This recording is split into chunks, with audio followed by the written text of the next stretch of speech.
नमस्कार, मी अश्विनीपुरी आणि तुम्ही पाहताय DS न्यूज 24 बातमी आहे. बारामतीमधून बारामती विधानसभेच्या पोटनिवडणुकीमध्ये राजकीय हालचालींना चांगलाच वेग आलाय. महायुतीच्या उमेदवार सुनेत्रा पवार यांच्या प्रचारासाठी रोहित पवार मैदानात उतरले, तर काटेवाडी गावातून प्रचाराचा शुभारंभ करण्यात आलाय. यावेळी रोहित पवार यांचे वडील राजेंद्र पवार आणि बहीण सई पवार यांचीही उपस्थिती पाहायला मिळालेली आहे. पण या प्रचार सभेमध्ये एक गोष्ट विशेष चर्चेत आली आहे, ते म्हणजे देवांश पाथरकर या चिमुकल्यानं केलेलं भाषण, अजित पवार यांच्यावर केलेलं थेट आणि स्पष्ट भाषण.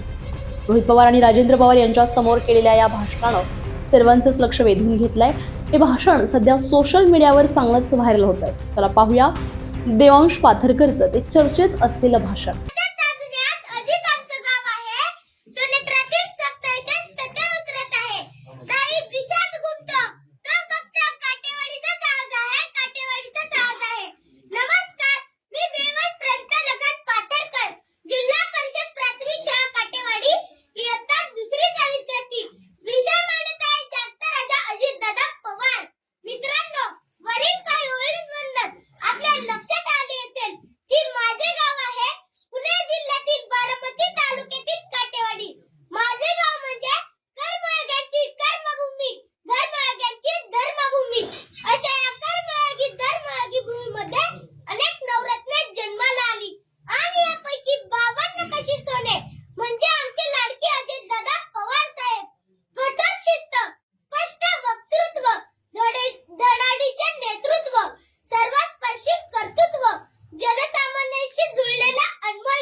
दादांचा आग्रह जनहिताच्या कामासाठी असायचा, त्यामुळे दादांकडून आलेली कामे वेगाने मार्गी लावली जायची. म्हणूनच प्रशासनात दादांचा जेवढा दरारा होता तेवढा आदरही होता.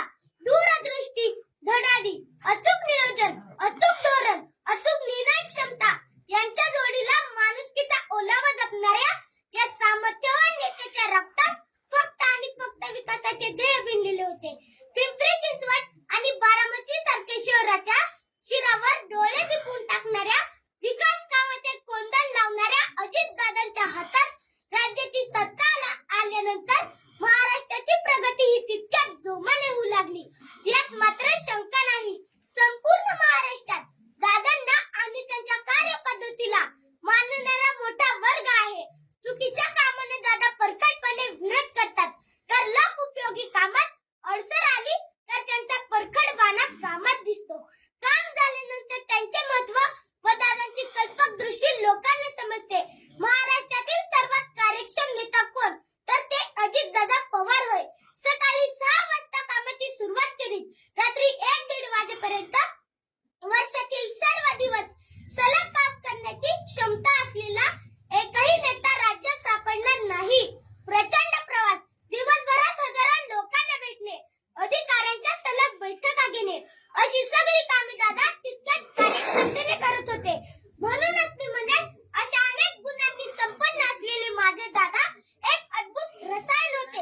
अजितदादा हे दूरदर्शी वास्तूक विशारद होते.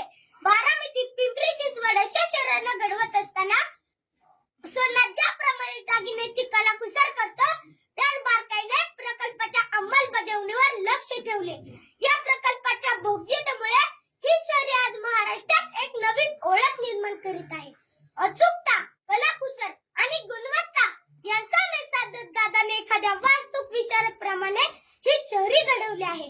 ज्ञानपीठ पुरस्कार प्राप्त श्रेष्ठ कवी विंदा करंदीकर यांची एक प्रसिद्ध कविता मला आठवते. जनतेच्या हृदयामध्ये अन्यायाची कळ आहे, जनतेच्या बहुमते सागराचे बळ आहे.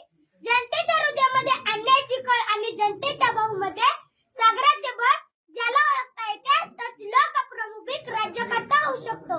राज्यकर्त्याचे हे गुण लक्षण ज्याला यथार्थपणे लागू पडते असे राजकारणातील एक नाव म्हणजे श्री अजितदादा पवार.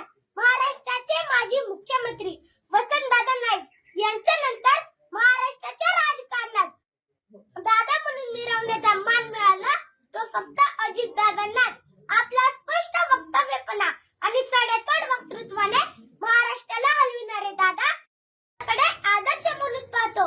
म्हणूनच अजितदादा यांच्या बाबतीत म्हणावे लागेल, you can love him, hate him, but you can't ignore him. तुमच्यासारख्या आणि माझ्यासारख्या असंख्य व्यक्तींचा आदरवड असलेल्या दादांना माझ्या शब्द रूपातील श्रद्धांजली मी पुढील काव्यात व्यक्त करतो. हिमालयही तरतर कापतो जेव्हा सह्याद्री उभी राहते. वादळांनाही थांबावे लागते तेव्हा सिंह चालू लागतो. जेव्हा नेतृत्व दादांकडे येते तेव्हा महाराष्ट्र सुद्धा वेगाने दौडू लागतो. महाराष्ट्र सुद्धा वेगाने दौडू